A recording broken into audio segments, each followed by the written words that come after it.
This is Land of Havilah, 1 Samuel 13. 5 chapters ago, Yahweh said he would use Saul to save Israel from the Philistines. But coming up in this chapter, it seems like a long shot. Verse 1. Saul was 30 years old when he became king, and he reigned over Israel 42 years. Comment, that was a flash forward to the end of Saul's reign, now back to the beginning of his reign. Verse 2. Saul chose for himself 3,000 men of Israel, of which 2,000 were with Saul in Michmash and in the Mount of Bethel, and 1,000 were with Jonathan in Gibeah of Benjamin. He sent the rest of the people to their own tents. Comment, Saul chose 3,000 soldiers. He divided them in 3 groups and positioned them in 3 locations within striking distance of the Philistine garrison. And that was the first mention of Saul's son Jonathan. One of the 3 groups is under Jonathan's command. He must be young and eager because, verse 3, Jonathan struck the garrison of the Philistines that was in Geba, and the Philistines heard of it. Comment, word got back to the land of the Philistines that the Israelites are in revolt. Saul's about to spread the word in Israel. Still in verse 3. Saul blew the trumpet throughout all the land of Israel, saying, "Let the Hebrews hear." All Israel heard that Saul had struck the garrison of the Philistines. Comment, it was actually Jonathan's group that struck, but Saul gets the credit in that line because the whole army belongs to Saul. Still in verse 4. And also that Israel was considered an abomination to the Philistines. Comment, Israel was an abomination to the Philistines. In other words, Jonathan has stirred up a hornet's nest. Still in verse 4. The people were gathered together after Saul to Gilgal.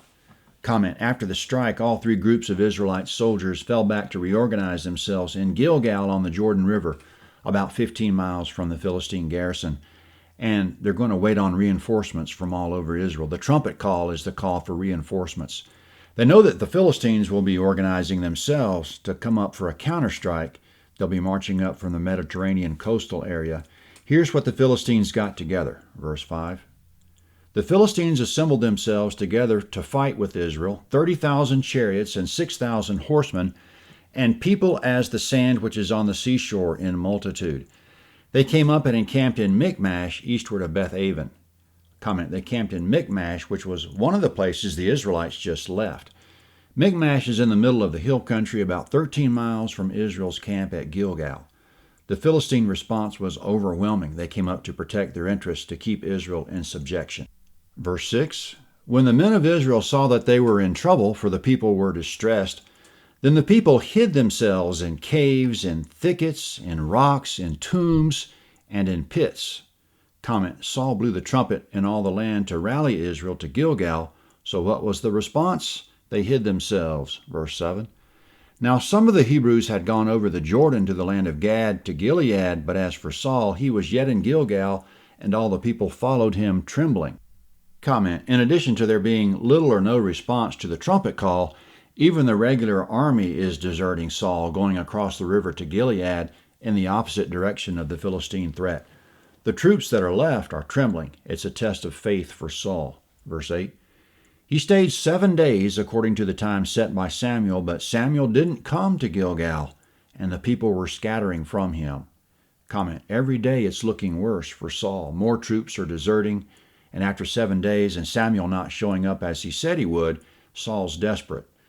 Saul needs to remember the commandment of Deuteronomy 20, verse 1 right now. Quote, when you go out to battle against your enemies and see horses, chariots, and a people more than you, you shall not be afraid of them, for Yahweh your God is with you, who brought you up out of the land of Egypt. End quote.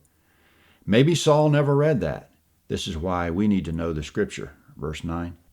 Saul said, bring the burnt offering to me here and the peace offerings. He offered the burnt offering. Comment, Saul should have also read Deuteronomy 12, 5 through 14. Do not do what is right in your own eyes, but bring your sacrifices to the place Yahweh chooses to put his name.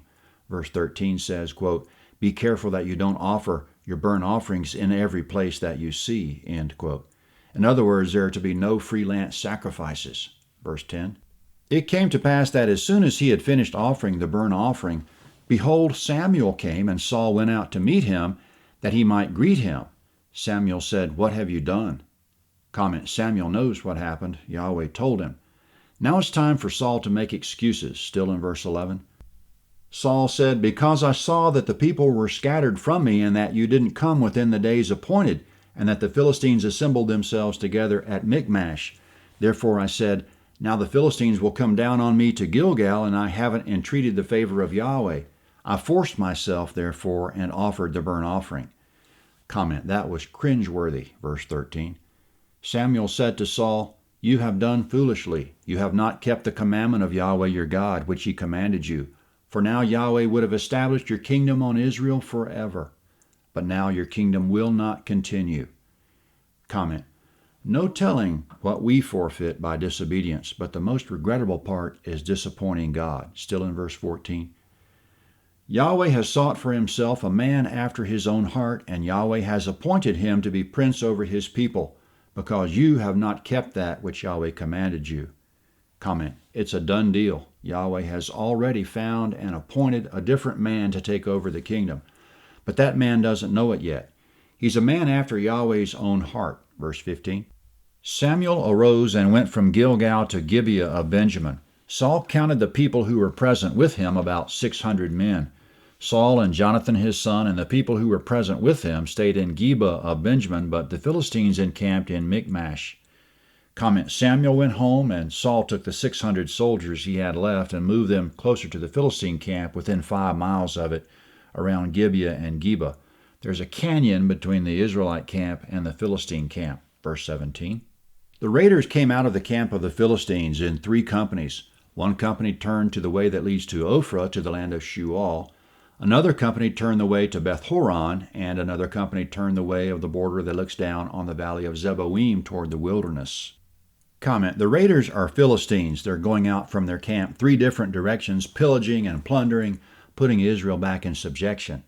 Any Israelite man's in danger of death, or they wouldn't be hiding, and any Israelite woman is in danger as well, of course. Now coming up, here's how hard the Philistine thumb has been resting on Israel leading up to this time. Verse 19. Now there was no blacksmith found throughout all the land of Israel, for the Philistines said, Lest the Hebrews make themselves swords or spears. But all the Israelites went down to the Philistines, each man to sharpen his own plowshare, mattock, axe, and sickle. The price was 1 payim each to sharpen mattocks, plowshares, pitchforks, axes, and goads. So it came to pass in the day of battle that neither sword nor spear was found in the hand of any of the people who were with Saul and Jonathan, but Saul and Jonathan his son had them. Comment, long ago the Philistines confiscated all the weapons and prohibited blacksmithing. Only Saul and Jonathan had weapons. The Israelites didn't even have the ability to sharpen an axe on their own. Verse 23. The garrison of the Philistines went out to the pass of Michmash. Comment, some of the Philistines have descended from their camp on the crest of the canyon into the canyon, and the chapter ends there.